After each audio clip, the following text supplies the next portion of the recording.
Vamos falar um pouquinho sobre cirurgias de mama? Um assunto que nunca sai de moda?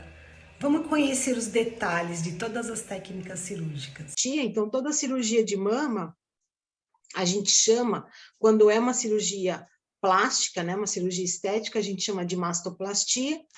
E aí, eu acho muito legal quando a gente traz os termos que são mais relacionados com a área médica, porque isso traz mais seriedade e notoriedade para a nossa carreira, tá?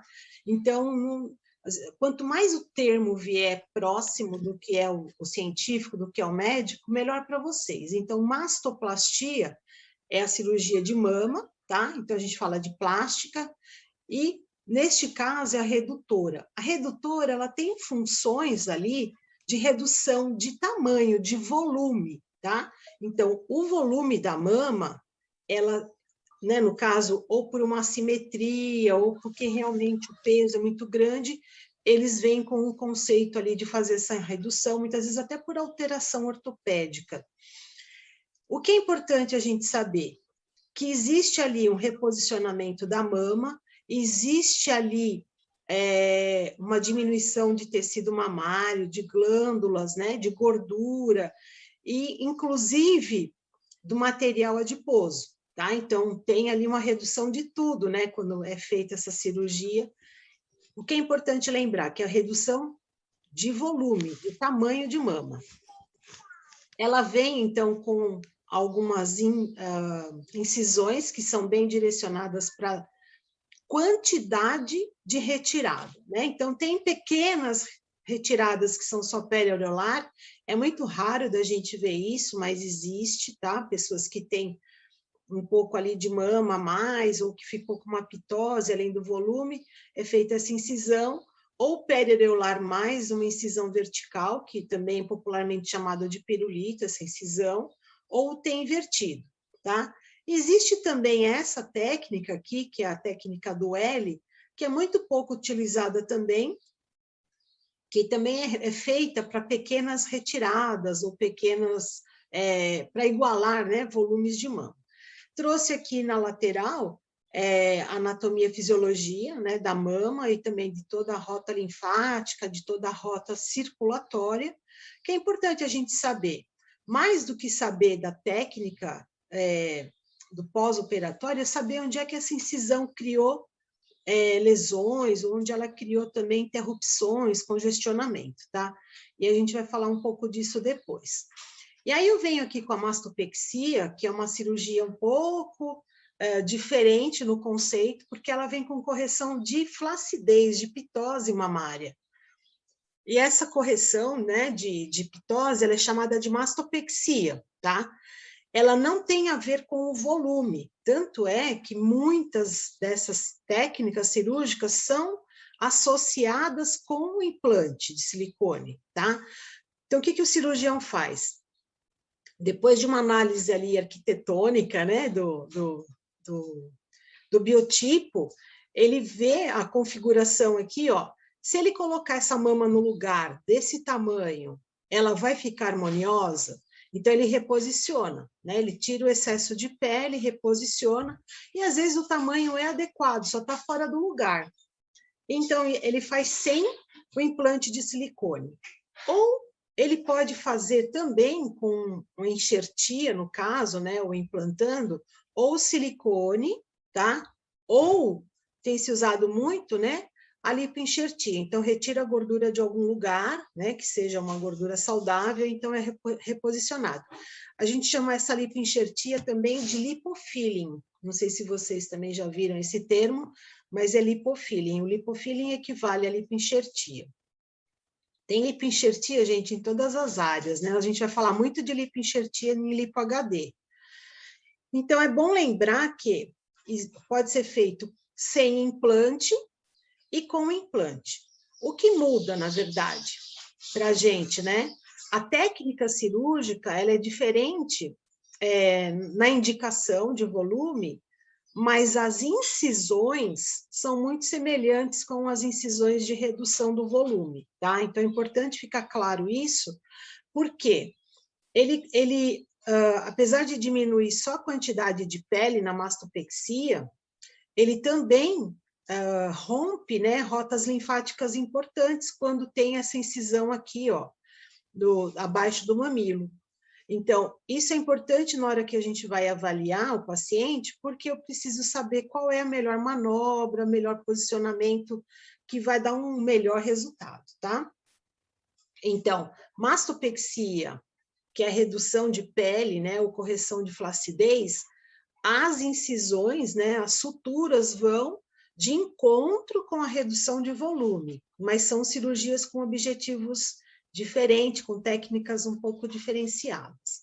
E aí a gente vem para o campeão, né, que é super realizado no mundo, o Brasil parece que está em primeiro lugar, com aumento de mama. Então, mastoplastia de aumento. Então, essa mastoplastia de aumento, ela vem para corrigir as pessoas que têm pouco volume mamário, ou querem ficar robustas, né? E ele vem com o objetivo, então, de fazer preenchimentos, por isso que às vezes ele vai ali de encontro com a mastopexia. Lembrando que mastopexia não é simplesmente uma cirurgia de aumento, ela faz a correção da pele também. Mas aqui no de aumento, a pessoa já tem aquela mama que amamentou, emagreceu, a mama é pequena e ela quer ter ali aquele volume, então vem com um aumento. As texturas, né, dos implantes, eles têm composições bem variadas desde quando começou isso, né, em 2001. Em 2001, eu acho que foi quando começou a ser muito mais realizado, mas já vinha ali com realizações salinas e tudo mais. O que é importante a gente saber neste caso, né, de cirurgia onde a gente usa o implante de silicone, onde o paciente tem o implante de silicone, é a textura. Textura muito lisa, como essa aqui que vocês estão vendo, tem muita possibilidade de dar um encapsulamento. Por quê? Porque textura lisa com mucosa lisa não cria aderência, não cria tecido conectivo. Então, demora muito mais para você ter um processo de reparação adequado, e isso pode comprometer resultado. Tudo bem até aqui, pessoal? Tranquilas? E aí, então, ainda nas cirurgias de aumento, a gente vem falando das vias de acesso do implante, tá? Então, que pode ser axilar, então, uma pequena incisão na região axilar, onde ele cria uma via de acesso até a loja mamária, né? Com pequenos danos, né, nesse trajeto, porque ele calcula aqui a rota linfática. Vantagens e desvantagens sempre, né, tem maior risco de sangramento e uma dificuldade também de desprender essas fibras do músculo peitoral. Então, é uma cirurgia que vocês podem encontrar o paciente com um pouco mais de fraqueza nos membros inferiores, porque ele expande o peitoral maior para poder entrar com o implante, às vezes atrás do músculo e às vezes na frente do músculo, tá? Então, vocês podem encontrar o paciente com esse sinal. Ele vai falar, eu tenho uma fraqueza nos braços, principalmente nas primeiras semanas, mas que é comum, né? Porque existe aí esse desprendimento.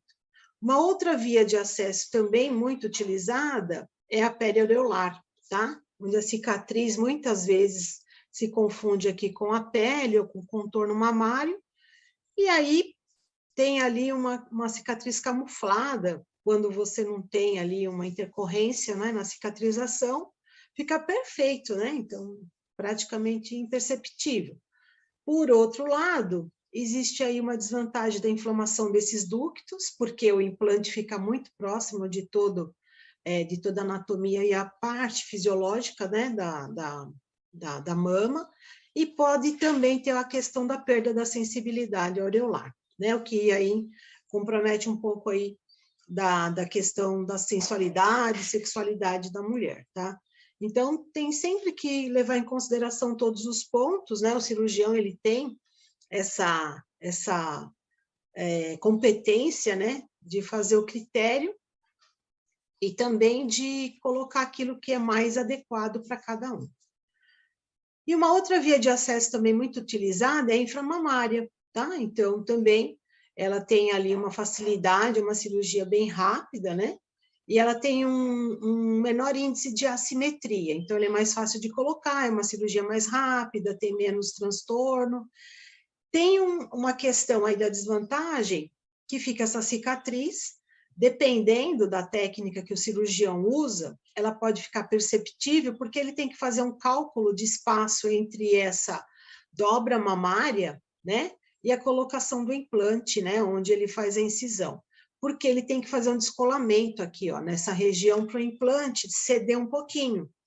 E aí, às vezes, essa incisão sobe, então ela fica, né, aparecendo. E aí isso aí é tudo calculado, né? Isso que é bacana quando você tem ali cirurgiões que são realmente preparados para cada detalhe, né? Eu falo que o cirurgião, ele não é um médico, ele é um artista plástico, ele precisa conhecer muito da arte, né?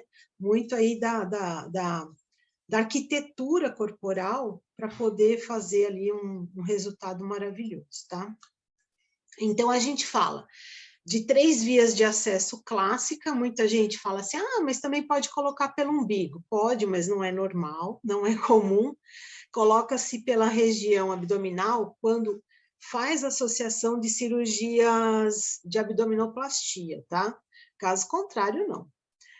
E aí, então, a gente já falou, ó, de mastoplastia de redução, a gente falou de mastopexia, que é para pitose mamária, estamos falando do aumento de mama, eu já falei das 3 vias de acesso, agora eu vou falar da implantação, onde ele fica, né? Em que região esse implante vai ficar colocado, tá? Ele pode ser subpeitoral, então, ou submuscular, ou retromuscular, então são esses termos que a gente normalmente vê, né? E quais são as vantagens? O implante fica muito menos perceptível, porque a musculatura, ela faz uma proteção de borda, então fica aquele colo, né, bem harmonioso, não fica com aquele contorno marcado.